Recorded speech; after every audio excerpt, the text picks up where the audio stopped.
My God, I've survived a manic March. I'm still here. You can tell you've done too much stuff when you're wandering around wearing Slack branded socks. You have to question your diary and all the places that you've been this month. Hello, if I've seen you on a stage somewhere.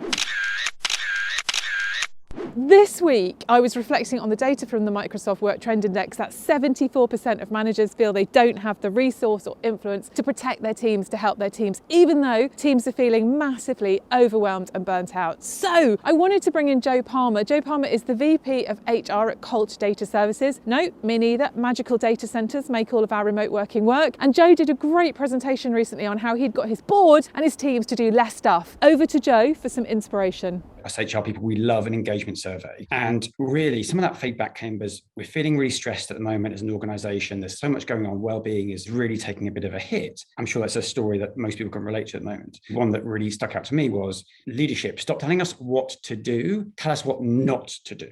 And that was a bit of a light bulb moment saying, well, normally every year we come back with a list of things that everyone needs to do, as I'm sure pretty much every company does. Like, here are the 5 things that we're going to be really excited about this year. Instead of saying, here are the 5 things we're excited about, here are the 3 things we're going to stop doing. Really trying to push leadership teams, or any team for that matter, or even just you sitting at home watching this or wherever you are, to think about, okay, all the things I'm doing right now, pick 2 things you're going to stop doing, 5 things, one thing this week that you're going to stop.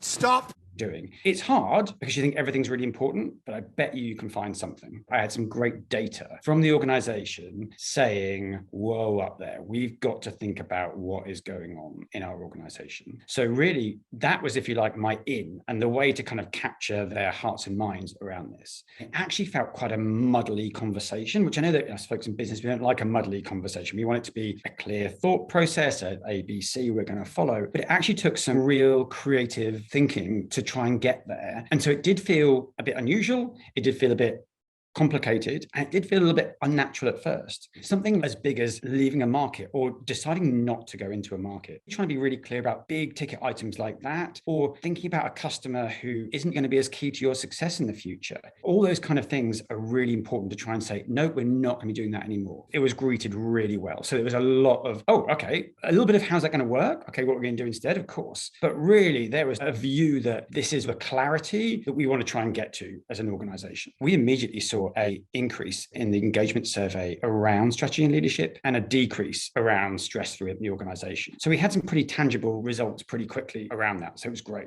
Brilliant. Thanks, Jo. The thing I seem to be giving up is my intention to do a brilliant April Fool's for you all. I just don't have the energy, sorry. Would love to know in the comments what you're going to be giving up. And next week, I'm going to ask you, in fact, to give up 2 words from your vocabulary and replace them with something I think is going to help you make better decisions. I will see you next Friday. Spaghetti cultivation here in Switzerland is not, of course, carried out on anything like the tremendous scale of the Italian industry.